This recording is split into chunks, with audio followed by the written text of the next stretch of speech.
السلام علیکم guys, welcome back to our channel Fikr audio room. امید کرتی ہوں کہ آپ سب خیریت سے ہوں گے۔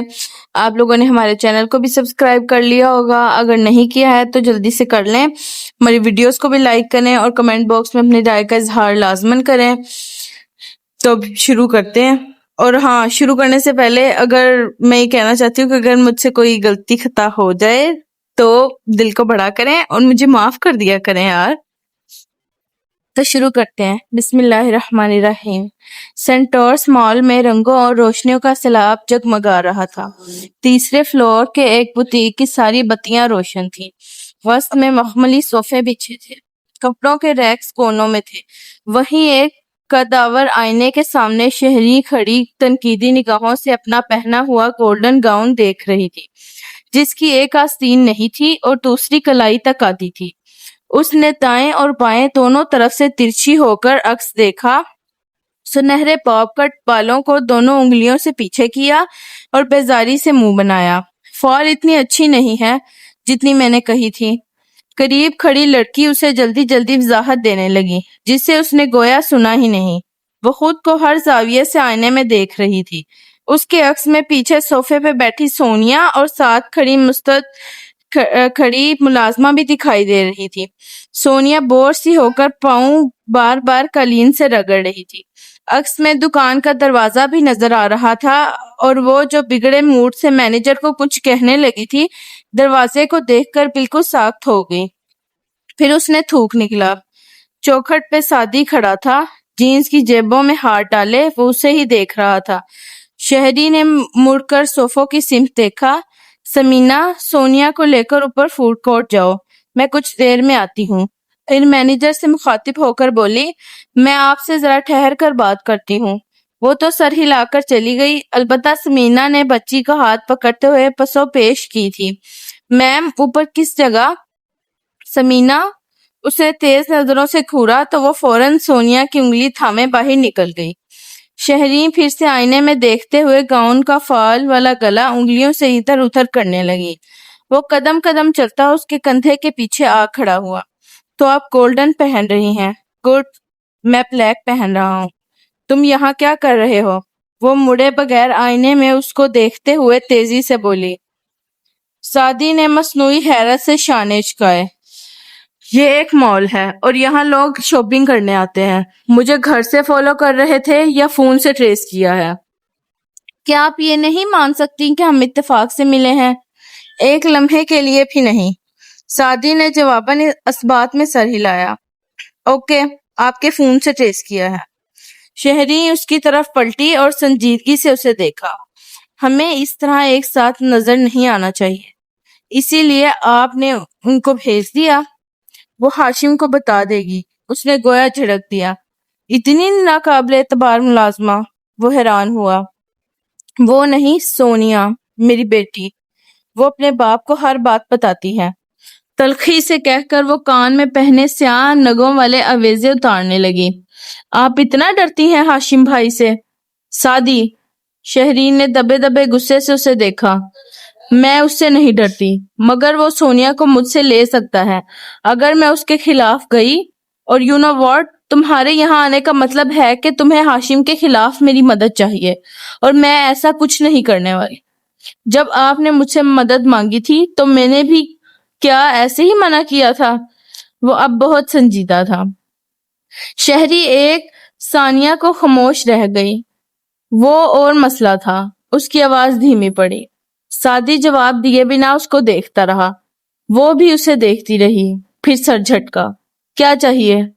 وہ ہلکا سا مسکرایا اور اندرونی جیب سے ٹیبلٹ نکال کر میز پہ رکھے شہرین کے پرس میں ڈال دیا۔ سب اتنی پھرتی سے کیا کہ وہ الجھی سی کھڑی رہ گئی۔ میرا ٹیب آپ کل مجھے پارٹی میں واپس کر دیں گی، اتنا سا کام۔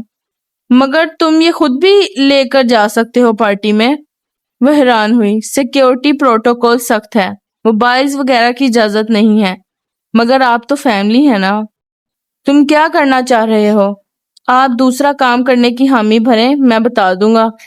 اور کیا ہے وہ دوسرا کام؟ اس نے بہت ضبط سے سینے پہ بازو لپیٹتے ہوئے پوچھا۔ مجھے ہاشم بھائی کے لیپ ٹاپ کا پاس ورڈ چاہیے، ہر صورت میں۔ تم اف اس کا صبر جواب دینے لگا. تم پارٹی میں نہ ہی آؤ سعدی، تم ہم دونوں کو مشکل میں ڈالو گے. میں ایک ہفتے سے، جب سے ہاشم بھائی نے بالخصوص میرے لیے کارڈ بھجوایا تھا، اس پارٹی کی تیاری کر رہا ہوں، اور میں آپ پہ اعتبار کر رہا ہوں. آپ کو ہاشم بھائی سے اپنے تمام دکھوں اور اذیتوں کا بدلہ لینا ہے نا، تو پھر آپ کو میرے ساتھ کھڑے ہونا ہوگا، چاہے آپ پسند کریں یا نہ کریں. آپ مجھے ہاشم بھائی کا پاسورڈ لا کر دیں گی. اس نے سنجیدگی اور مضبوطی سے ایک ایک لفظ پر ایک ایک لفظ ادا کیا. شہری کے تاثرات دھیمے پڑے. اس نے تذبذب، امید اور خدشات سے بھری آنکھوں سے سعدی کو دیکھا. تم کیا کرنے جا رہے ہو؟ وہ اداسی سے مسکرایا. میں ایک زخمی سی مسکراہٹ.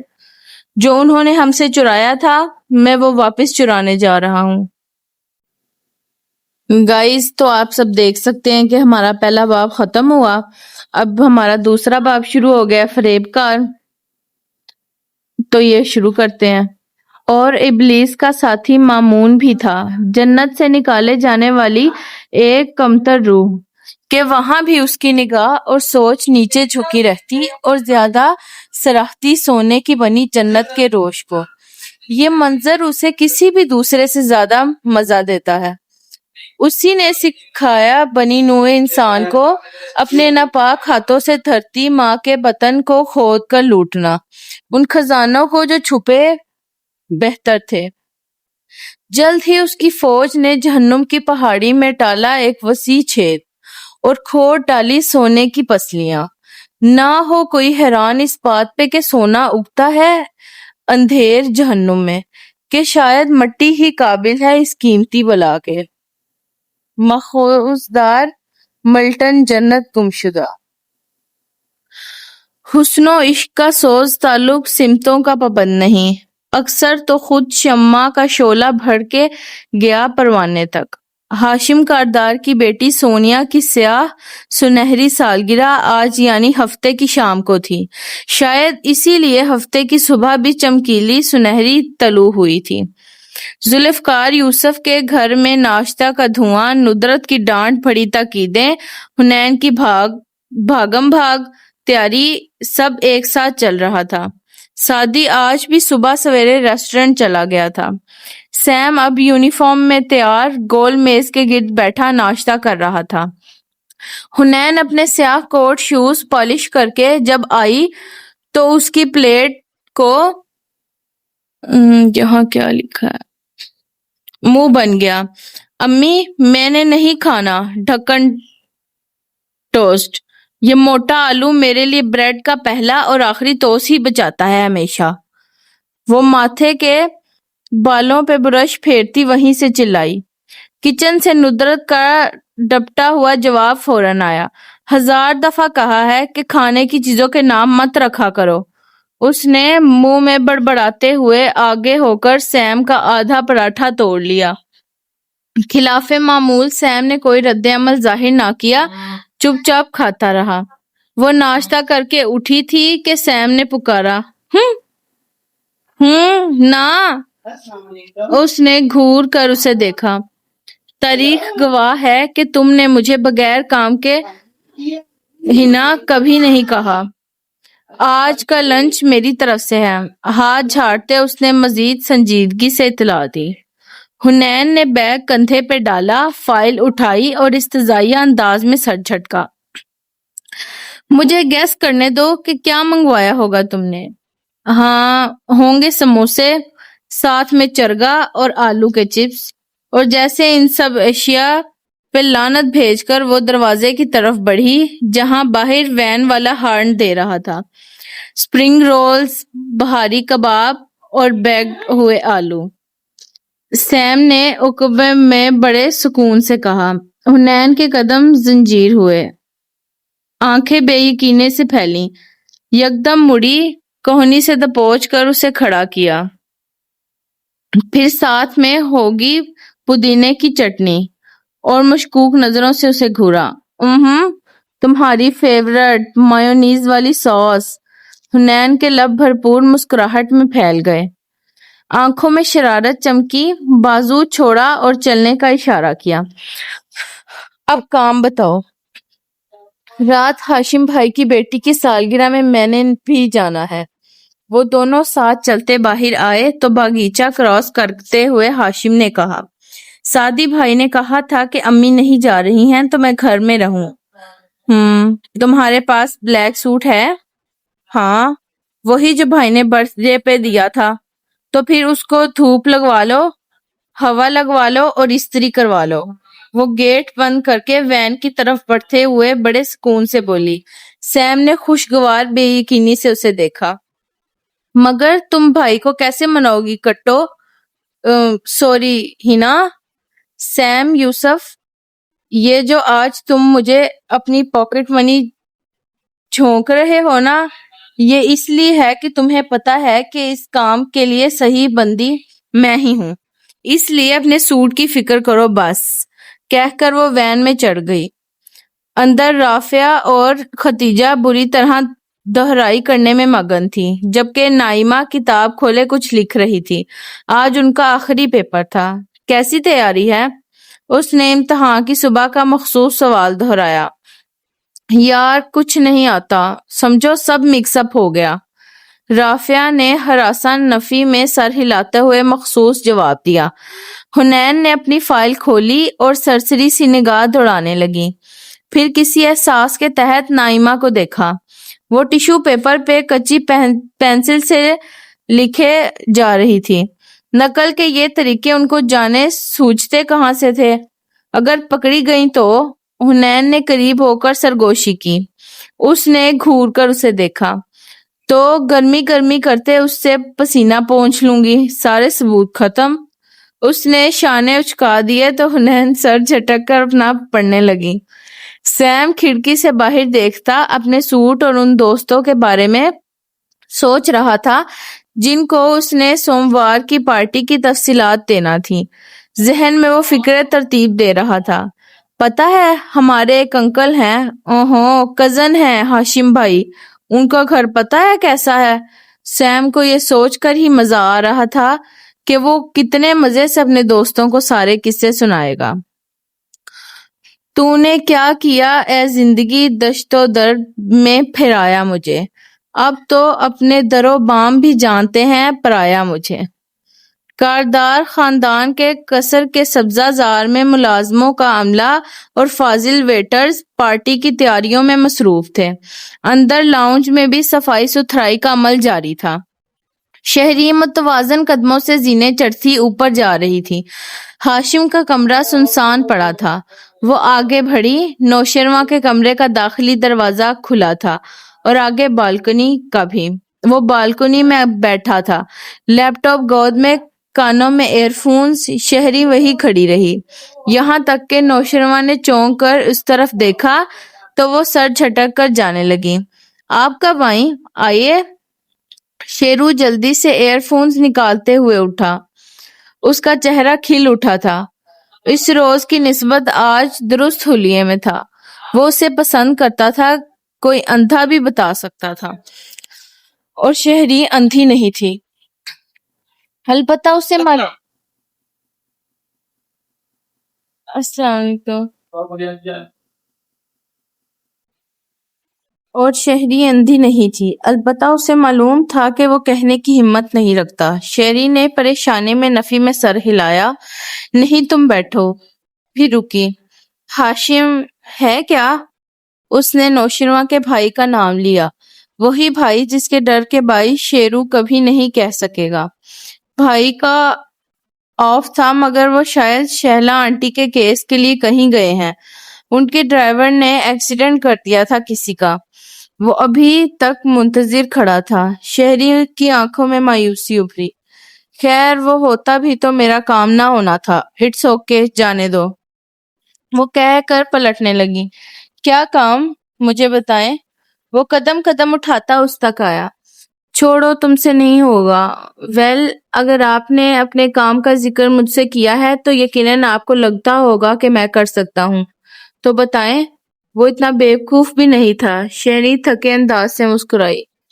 سونیا، وہی ہے اصل مسئلہ۔ اس کو میری اور ہاشم کی پکچرز چاہیے ہنی مون کی۔ تو آپ کے پاس نہیں ہے؟ نوشرواں کو اندر سے شاید خوشی ہوئی۔ میں تکلیف دہ یادوں کو سنبھال کر نہیں رکھتی، اس نے سنہرے بالوں میں ہاتھ پھیر کر ان کو پیچھے کرتے ہوئے کہا۔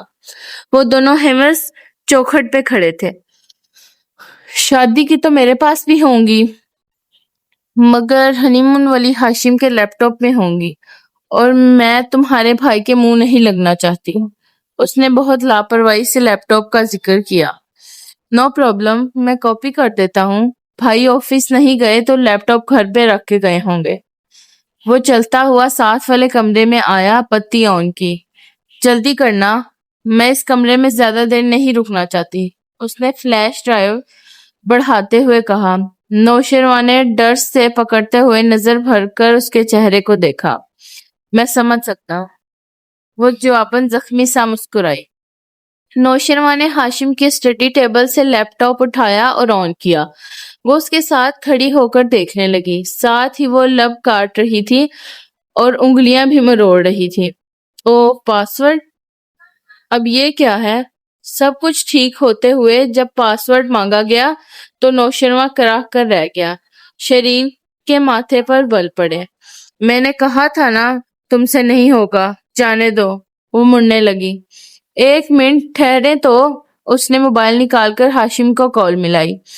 میرا نام لے لینا تاکہ وہ بالکل بھی اپنا پاسورڈ نہ دے، وہ تلخی سے بولی۔ نوشرواں نے خاموش رہنے کا اشارہ کیا۔ وہ بہت کچھ اور سمجھدار نظر آنے کی صحیح کر رہا تھا۔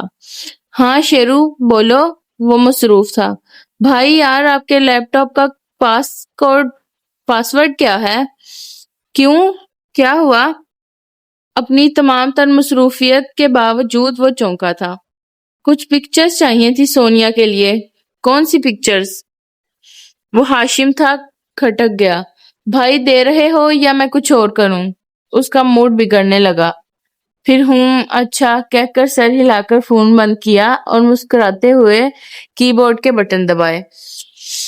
اس کے کندھے سے چھانکتی شہری نے ان کو حفظ کیا، گو کہ اس کی ضرورت نہ تھی، اور پھر لاپرواہی سے ادھر ادھر دیکھنے لگی۔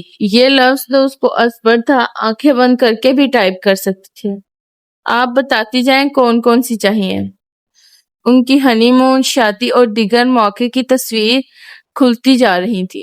مقصد پورا ہونے کے بعد شہری کو جانے کی جلدی تھی اور وہ اس کو دیکھ کر سینے میں کچھ چبھنے لگا تھا۔ احساس زیاں، دہی دامنی، یہ والی اور یہ تینوں؟ وہ انگلی سے اسکرین پہ اشارہ کرتی بتانے لگی۔ نوشرواں نے کاپی کرتے ہوئے اس کے چہرے کی طرف دیکھا، وہ ضبط کرتے ہوئے نظر آ رہی تھی۔ اس نے افسوس، ہمدردی، ترہم سب محسوس کیا، سوائے فریب کی بو کے۔ میں تو لب کھول کے پابند سلاسل ٹھہرا، تیری اور بات ہے تو صاحب محفل ٹھہرا۔ کمرہ امتحان میں معمول کا سناٹا چھایا تھا۔ دو ممتحن خواتین کرسیوں کی قطاروں کے بیچ ٹہل رہی تھیں۔ لڑکیاں سر جھکائے دھڑا دھڑ لکھے جا رہی تھیں۔ حنین نے دفعتاً درد کرتی انگلیوں کو سہلاتے ہوئے سر اٹھایا اور پھر گردن کو ریلیکس کرتے ہوئے دائیں طرف دیکھا۔ کمرے کی ایک دیوار کھڑکی سے ڈھکی تھی اور سامنے سڑک اور بنگلوں کی قطار نظر آ رہی تھی۔ جس لاء کالج کو ان کا امتحانی مرکز بنایا گیا تھا وہ دراصل ایک بڑا سا بنگلہ تھا، اور یہ کمرہ یقیناً ڈائننگ کے طور پر استعمال کے لیے بنایا گیا ہوگا۔ اس نے سوچا۔ نیچے لان تھا اور وہاں سے ان ادھیڑ عمر وکیل صاحب کی کار نکلتی دکھائی دے رہی تھی جو ہائی کورٹ کے وکیل تھے، اس لاء کالج کے مالک تھے، اور ہر پیپر میں بار بار امتحانی کمروں کا چکر لگا کر اپنی خراب انگریزی میں لڑکیوں کو نقل کرنے کے نتائج سے ڈرانے کی کوشش کرتے تھے۔ شکر کہ وہ اب کہیں جا رہے تھے اور اگلے 1.5 گھنٹے سر پہ سوار نہیں ہوں گے۔ اس نے مسکراہٹ دبا کر سوچا اور دوبارہ پرچے پہ جھک گئی۔ شش! نائمہ نے پیچھے سے اسے ٹھوکا دیا۔ اس نے جھنجھلا کر ممتحن کو دیکھا جس کی ان کی طرف پشت تھی، اور پھر پیچھے مڑی۔ کیا ہے؟ رافعہ کو دو۔ اس نے ٹیشو آگے کیا۔ حنین نے جلدی سے ٹیشو پکڑا جیسے کوئی جلتا ہوا انگارہ ہو اور رافعہ کی کمر پہ پین چبھا کر اسے متوجہ کیا۔ ممتحن آپ جلتی ہوئی آگے آ رہی تھی۔ قطار ختم کر کے ہی وہ مڑتی اور اس سے پہلے ہی اس نے رافعہ کو وہ دے دینا تھا، مگر رافعہ یا تو ڈر گئی تھی یا اسے سمجھنے میں غلطی ہوئی یا ممتحن غلط وقت پر مڑی۔ اسے ٹھوکا دے کر ٹیشو پکڑاتی حنین کے ہاتھ سے ٹیشو گرا اور وہ فوراً پیپر پہ جھکی۔ اس کی گھبراہٹ نے سب واضح کر دیا۔ ممتحن خاتون تیز تیز اس کی طرف آئیں، جھک کر ٹیشو اٹھایا، اسے کھولا۔ حنین نے سر جھکائے اگلا لفظ لکھنے کی کوشش کی، مگر ہاتھ نم ہوئے، پرچہ نم ہو گیا، سیاہی پھیلنے لگی۔ آپ نقل استعمال کر رہی ہیں؟ کہاں سے آئی یہ آپ کے پاس؟ چھوڑیں پیپر۔ وہ ہاتھوں سے اس کا پرچہ کھینچا۔ دو ٹیچرز مزید اس طرف آئیں، وہ ہکا بکا سی بیٹھی رہ گئی۔ یہ میرا نہیں ہے میم، مجھے نہیں پتا اس میں کیا ہے۔ جھوٹ مت بولو، میں نے خود تمہیں اسے پکڑے دیکھا ہے۔ یہ نائمہ نے دیا تھا رافعہ کو دینے، اس نے پچھلی اور اگلی دونوں کو گھسیٹا کہ وہ کوئی اس کی اچھی دوستیں نہ تھی جن کو وہ بچاتی۔ میرا نام کیوں لے رہی ہو؟ مجھے نہیں پتا یہ کیا کہہ رہی ہے۔ دونوں لاتعلق ہو گئی۔ کمرے میں تماشا لگ گیا، سب سر اٹھا کر دیکھنے لگے۔ ٹیچرز اسے اٹھا رہی تھی کہ وہ اپنی چیزیں لے کر آفس میں آ جائے۔ اس کا پرچہ ختم، آپ پر کیس بنے گا اور تھانے میں درج ہوگا۔ 3 سال تک آپ پیپر نہیں دے سکیں گی۔ ان کے الفاظ حنین یوسف کی روح قبض کر رہے تھے۔ زمین و آسمان اس کی نگاہوں کے سامنے گھومنے لگے۔ آج تو ویسے بھی آخری پرچہ تھا، یہ ایک دم سے سب کیسے غلط ہونے لگ گیا؟ کچھ لڑکیاں واپس لکھنے میں مصروف ہو گئیں، کچھ اسے چیزیں سمیٹتے دیکھ رہی تھی۔ میم، یہ میرا نہیں ہے، مجھے نہیں پتا اس میں کیا لکھا ہے، وہ خشک حلق کے ساتھ کہہ رہی تھی۔ کسی نے اسے ٹیشو پاس کرتے نہیں دیکھا تھا۔ سپرنٹینڈنٹ نے ٹیشو اس کے پاس دیکھا تھا اور اگلی پچھلی انہیں دم کٹی لومڑی کا شکار لگی تھی۔ صرف اسے اٹھایا گیا، وہ منت کرتی رہی، کبھی غصے سے زور سے بھی بولتی، مگر کوئی اثر نہیں۔ میڈم اسے 2 کمروں سے گزر کر ایک آفس نما کمرے میں لے آئیں، اسے کرسی پہ بٹھا دیا، پرچہ پیپر ویٹ تلے رکھ دیا اور ایک دوسری ٹیچر کو یونیورسٹی کے انسپیکشن ٹیم کو کال کرنے کا کہا۔ مقدمے کا پرچہ انہوں نے ہی آ کر بنوانا تھا۔ ٹیم شہر کے کسی امتحانی مرکز کے دورے پہ تھی، ان کو آنے میں کچھ وقت لگنا تھا۔ گھڑی کی ٹک ٹک حنین کے اعصاب پر ہتھوڑے برسا رہی تھی۔ وہ سفید چہرہ لیے حواس باختہ پریشان سی بیٹھی تھی، مگر خاموش نہیں تھی۔ وہ بار بار احتجاج کر رہی تھی۔ میم، میں نے کچھ نہیں کیا، وہ پچھلی لڑکی کا تھا۔ اگر آپ نے ایک لفظ مزید بولا تو میں اس پہ ابھی سرخ کانٹا پھیر دوں گی۔ انہوں نے غصے سے جھڑکا۔ اس کی آنکھوں میں آنسو آ گئے، اس نے سر جھکا دیا، مگر وہ ہاں نہیں مان سکتی تھی۔ وہ سعدی یوسف کی بہن تھی۔ او بھائی کو کتنی شرمندگی ہوگی اس پر۔ حنین چیٹنگ کرتے پکڑی گئی، تھانے میں مقدمہ، وہ لرز کر رہ گئی۔ بھائی کبھی اس پہ دوبارہ اعتبار کر سکیں گے کیا؟ سپرنٹینڈنٹ کو ایک ٹیچر نے بلوایا۔ ایک دوسرے کمرے میں کچھ لڑکیاں کوسچن پیپر پہ لکھ رہی تھیں، ان کی لاپرواہی نے ان کو بھی پھنسا دیا۔ ابھی پچھلے پیپر میں اسی جگہ ایک پوری قطار کو کوسچن پیپرز پر پوائنٹس لکھ رہی تھی، اور اس قطار میں ٹہلتی ممتحن دونوں پہ پرچہ کیا تھا انسپکٹر نے، اور ابھی وہی جلاد صفت انسپکٹر پھر آنے والا تھا۔ سپرنٹینڈنٹ غصے سے باہر نکلی۔ حنین کمرے میں تنہا رہ گئی۔ گھڑی کی ٹک ٹک ہر سو گونجنے لگی۔ میز پہ سپرنٹینڈنٹ کے پرس کے ساتھ ان کا موبائل رکھا تھا۔ حنین نے ادھ کھلے دروازے کو دیکھا اور لمحے بھر میں فیصلہ کیا۔ اسے مدد پکارنا تھا، مگر کون آئے گا؟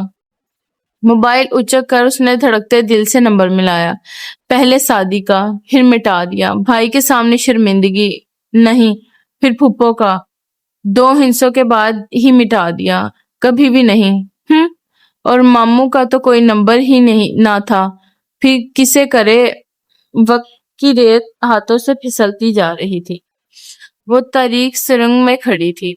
وہ ایسے ہی اچانک سے سنہری رنگ سے لکھے 11 ہندسے جگمگانے لگے۔ بنا سوچے سمجھے اس نے نمبر ڈائل کیا۔ یہ پہلی دفعہ تو نہیں تھا کہ وہ ایک دوسرے کو فیورز دے رہے تھے۔ ہیلو؟ ہاشم نے تیسری گھنٹی پہ فون اٹھایا۔ وہ گاڑی کی پچھلی سیٹ پہ بیٹھا تھا اور ایکسیڈنٹ میں مرنے والی لڑکی کی فیملی سے مل کر واپس آ رہا تھا۔ گو کہ نمبر انجان تھا، مگر ہاشم ہر انجان کال اٹھایا کرتا تھا۔ ہاشم بھائی میں حنین بول رہی ہوں۔ منہ پہ ہاتھ رکھے وہ دبی دبی سی آواز سے بولی۔ خوفزدہ نظریں دروازے پہ ٹکی تھیں۔ کون؟ حنین؟ وہ یاد کرنے لگا تھا۔ حنین کے گرد اندھیرے بڑھنے لگے۔ نقل کرنے پہ ایک پرچہ، امتحانی مرکز میں موبائل کے استعمال پہ دوسرا پرچہ۔ میں ندرت کی بیٹی، فارس کی بھانجی، زمر کی سعدی کی بہن۔ ہاشم چونکا تھا۔ ہاں حنین، بولو بیٹا کیا ہوا؟ خیریت؟ وہ اس کی آنکھوں سے آنسو گرنے لگے۔ ہاشم بھائی، انہوں نے مجھے چیٹنگ کے جرم میں پکڑا ہے، پرچہ ہوگا، پلیز کچھ کریں۔ تم کدھر ہو؟ تم مجھے ایڈریس بتاؤ اور فون کہاں سے کر رہی ہو؟ اس نے جلدی ایڈریس بتایا تھا کہ باہر سے بولتی سپرنٹینڈنٹ کی آواز قریب آنے لگی۔ سپرنٹینڈنٹ آ گئی، کال بیک مت کیجیے گا۔ گھبرا کر اس نے فون رکھا۔ دروازہ کھلا اور وہ اندر آئیں۔ حنین نے ماتھے سے پسینہ صاف کیا۔ دونوں ٹیچرز اس کی طرف متوجہ نہیں تھیں۔ اسے تو وہ کنارے لگا ہی چکی تھی۔ اب پوری 5 لڑکیوں کے کوئسچن پیپر کا معاملہ آ گیا تھا۔ انسپیکشن ٹیم آئے گی تو یہ پینڈورا باکس بھی کھلے گا۔ وہ لوگ سخت غصے میں تھیں۔ کسی نے بھی موبائل کی سمت نہ دیکھا کہ ان کو بلا اجازت خود بھی موبائل استعمال کرنے کی اجازت نہ تھی۔ حنین اب بہتر محسوس کر رہی تھی۔ ہاشم سے بات کر کے تسلی ہوئی تھی۔ یہ لاء کالج تھا، ہو سکتا ہے ہاشم ان خراب انگریزی والے پرنسپل کو جانتا ہو۔ وہ انہیں فون کر دے اور معاملہ ختم ہو جائے۔ ہاشم تو سب کو جانتا ہے، اور یہ تو سب کو پتا تھا کہ کام کے وقت ہاشم کاردار کو ہی پہلی کال جاتی ہے۔ اس نے کوئی غلطی نہیں کی۔ وہ انگلیاں مروڑتی خود کو ریلیکس کر رہی تھی۔ گھڑی کی سوئیاں آگے بڑھ رہی تھی۔ وہ کھڑکی سے نیچے گیٹ کو دیکھنے لگی۔ یہاں سے گیٹ صاف دکھائی دیتا تھا۔ وہ وکیل پرنسپل کب آئیں گے؟ اف، کتنا وقت گزرا، سپرنٹینڈنٹ کی کتنی کڑوی کسیلی سنی، کچھ پتا نہیں۔ پتا اس وقت چلا جب اس نے گیٹ کے پار سیاہ چمکتی کار رکتی دیکھی۔ پچھلا دروازہ کھول کر وہ نکلا۔ سیاہ سوٹ، ٹائی، سن گلاسز، ہاتھ میں سرخ کور کی فائل۔ گلاسز اتارے ہوئے اس نے گیٹ پار کیا۔ حنین کا سانس رک گیا۔ بہت عرصے بعد دیکھا تھا، مگر وہ پہچان گئی تھی۔ وہ ہاشم تھا۔ ہاشم خود آیا تھا۔ حنین کے لیے؟ وہ ساکت تھی۔ وہ وکیل لگ رہا تھا، یا اس کی شخصیت ایسی تھی؟ اسے کسی ملازم نے نہیں روکا۔ وہ کسی سے امتحانی کمرے کا پوچھ کر اوپر آیا، راہداری عبور کی اور سپرنٹینڈنٹ کے آفس کے سامنے رکا۔ حنین بے اختیار کھڑی ہو گئی۔ اس کی آنکھوں میں امید اور خوف دونوں سمٹے تھے۔ سپرنٹینڈنٹ آپ ہیں؟ ہاشم نے سنجیدگی سے سپرنٹینڈنٹ کو مخاطب کیا۔ وہ دونوں خواتین پزل سی ہو کر اسے دیکھنے لگیں۔ جی میں ہی ہوں، مگر یہ امتحانی مرکز ہے، یہاں غیر متعلقہ افراد کا داخلہ۔ اس کی شخصیت کے رعب میں وہ ذرا دھیمی سی کہنے لگی، تو پھر آپ ان کو یہاں سے بھیج دیں، کیونکہ مجھے اور آپ کو تنہائی میں بات کرنی چاہیے۔ ہاشم نے کرسی کھینچی، ٹانگ پہ ٹانگ جما کر بیٹھا اور سنجیدگی سے دوسری ممتحن کی جانب اشارہ کیا۔ سپرنٹینڈنٹ پریشان ہوئی، مگر دوسری ٹیچر خود ہی جلدی سے باہر نکل گئی۔ حنین بیٹا دروازہ بند کرو۔ اس نے اطمینان سے دوسرا حکم صادر کیا۔ سپرنٹینڈنٹ چونکی، وہ اس بچی کا جاننے والا تھا، مگر حنین نے جلدی سے دروازہ بند کیا، پھر واپس آ کر کھڑی رہی۔ ٹانگوں سے جان نکلنے کو تھی، مگر بیٹھی نہیں۔ ہاشم نے ابھی تک اس کی طرف نہیں دیکھا تھا۔ دیکھیں آپ اس طرح کیسے اندر آ گئے ہیں؟ یہ کوئی طریقہ کار نہیں۔ اب ان کو غصہ چڑھنے لگا تھا۔ میں ہاشم کاردار ہوں، حنین یوسف کا وکیل، اور طریقہ کار میں ابھی آپ کو سمجھائے دیتا ہوں۔ مگر اس کے نام کا سپرنٹینڈنٹ پہ کوئی اثر نہ ہوا، وہ اسے نہیں جانتی تھی۔ اس بچی نے نقل کی ہے۔ یہ نقل کی بوٹی ٹیشو پیپر لہرایا۔ ہم نے اس کے پاس سے پکڑی ہے اور ابھی انسپیکٹر آ کر اس پہ پرچہ کاٹنے لگے ہیں۔ اس لیے میں یہاں آپ کی کوئی سفارش نہیں سننے والی ہوں۔ جی، یہ نقل کی بوٹی اس کے پاس تھی؟ بالکل نہیں۔ ہاشم نے اس بات میں سر ہلایا تو حنین نے کرنٹ کھا کر بے یقینی سے اسے دیکھا۔ اور یہ بوٹی اسے آپ نے پہنچائی تھی میڈم سپرنٹینڈنٹ؟ میڈم کا منہ کھل گیا، آنکھوں میں حیرت اور پھر غصہ ہلکورے لینے لگا، مگر اب ہاشم نے اسے بولنے کا موقع نہیں دینا تھا۔ یہ آپ نے ہی پہنچائی ہے، بالکل اسی طرح جیسے پچھلے چند سالوں میں آپ نے اپنی 3 رشتہ دار بچیوں اور ایک دوست کی بچی کو نقل پہنچائی تھی۔ ان چاروں لڑکیوں کے بیان حلفی نقل کے عمل کا طریقہ، ان امتحانی مراکز کی تفصیلات اور شناختی کارڈ کی کاپی سب اس فائل میں موجود ہیں، اور جب میں یہ فائل یونیورسٹی کی انتظامیہ اور کنٹرولر امتحانات کو دکھاؤں گا، اور جب وہ ان میں سے ایک بچی کے منہ سے سب سنیں گے، کیونکہ وہ بچی بعد میں مدرسے چلی گئی تھی اور اب اسے اپنی نقل کی کمائی گئی ڈگری پہ بے حد ندامت ہے، تو آپ کا کیا بنے گا؟ سپرنٹینڈنٹ کا تو رنگ سفید پڑا ہی۔ حنین الگ منہ کھولے ہاشم کو دیکھ رہی تھی، جو سرخ فائل لہرا کر سب کہہ رہا تھا۔ یہ جھوٹ ہے، میں نے کبھی کسی کو نقل نہیں کرائی۔ وہ میرا مسئلہ نہیں ہے، یہ بچی میرا مسئلہ ہے۔ آپ اسے پیپر واپس دیں اور اس کا جو کتنا ٹائم ضائع ہوا ہے۔ رک کر حنین کو دیکھا، وہ جو ہکا بکا اسے دیکھے جا رہی تھی۔ گڑبڑا کر گھڑی دیکھی، 40 منٹ۔ اس کے جو 40 منٹ ضائع ہوئے ہیں وہ اس کو ایکسٹرا دیں۔ اس کا پیپر بغیر سرخ نشان کے لیا جائے اور اسے عزت سے جانے دیا جائے، کیونکہ اگر ایسا نہ ہوا تو آپ کی یونیورسٹی کی وی سی کا نمبر میرے فون میں آر کی لسٹ میں ہے۔ ساتھ ہی موبائل اسکرین دکھائی، کنٹرولر امتحانات کا ایس کی لسٹ میں اور آئی جی کا ٹی میں۔ سو میرے آر ایس ٹی دبانے سے پہلے اس بچی کو اس کا پیپر واپس مل جانا چاہیے۔ وہ سپرنٹینڈنٹ کی آنکھوں میں دیکھ کر بہت اطمینان سے کہہ رہا تھا، یہ سب بکواس ہے اور ہم انسپیکشن ٹیم کو کال کر چکے ہیں، وہ آتے ہی ہوں گے۔ وہ بے چین مضطرب غصے میں تھی۔ یہ تو اور بھی اچھی بات ہے، میں یہ فائل انہی کو پیش کر دوں گا، اور مجھے لگتا ہے ابھی تک آپ کو ان لڑکیوں کے بیانات کی نزاکت کی سمجھ نہیں آئی۔ حنین بیٹا، یہ لو اور پہلا بیان ان کو پڑھ کر سناؤ۔ ہاشم نے سپرنٹینڈنٹ کو ہی دیکھتے ہوئے فائل اس کی طرف بڑھائی۔ حنین کو کچھ سمجھ نہیں آ رہا تھا۔ اس نے کپ کپاتے ہوئے ہاتھوں سے فائل کھولی اور پہلا صفحہ سامنے کیا۔ کاردار اینڈ سنز پریزنٹیشن، ہاشم کاردار کے پوائنٹس۔ وہ اندھوں کی طرح صفحے کو اوپر نیچے دیکھ رہی تھی۔ یہ تو ہاشم کے آفس کی کوئی فائل تھی۔ اس نے خوفزدہ نگاہوں سے ہاشم کا چہرہ دیکھا۔ کیا وہ غلط فائل اٹھا لایا تھا؟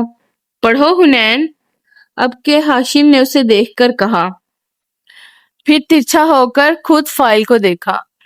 پہلا کیس تو آپ کی بہت قریبی عزیز بچی کا ہے، اور یہ واقعہ بھی اسی سیکٹر کے ایک کالج میں پیش آیا۔ وہ جیسے پڑھتے ہوئے اعتماد سے کہہ رہا تھا، وہ غلط فائل نہیں اٹھا کر لایا تھا۔ حنین بے یقینی سے اسے دیکھ رہی تھی۔ ہاشم جھوٹ بول رہا تھا۔ بس، سپرنٹینڈنٹ کی برداشت کا پیمانہ لبریز ہو گیا۔ ہاتھ اٹھا کر سختی سے روکا۔ ہاشم نے فائل لے کر بند کر دی۔ پیپر ویٹ ہٹا کر پیپر اٹھایا اور حنین کو دیا۔ جاؤ جا کر پیپر کرو۔ حنین نے میڈم کو دیکھا، وہ ضبط سے لب کاٹتی اسے دیکھ رہی تھی۔ اسی پل دروازہ کھول کر پرنسپل وکیل داخل ہوئے۔ ہاشم نے گردن ترچھی کر کے مسکرا کر دیکھا، پھر اٹھ کر ملا۔ وہ خوشگوار حیرت سے اس سے ملے۔ کاردار صاحب، آپ ادھر کیسے؟ وہ اسے جانتے تھے۔ خیر اب تو سپرنٹینڈنٹ بھی اسے جان گئی تھی۔ دراصل یہ میری کزن کی بیٹی ہیں، خاندان میں ایک بزرگ کی ڈیتھ ہو گئی تھی، مجھے ان کو پک کرنا تھا، مگر یہ خبر سن کر پریشان ہو گئیں اور آدھا پونا گھنٹہ ضائع ہو گیا۔ بمشکل پیپر کرنے پہ راضی کیا ہے میڈم نے، اور ایکسٹرا ٹائم بھی دیں گی، ان کی مہربانی، کہتے ہوئے اس نے مسکرا کر سپرنٹینڈنٹ کو دیکھا، جنہوں نے بمشکل اسبات میں سر ہلایا۔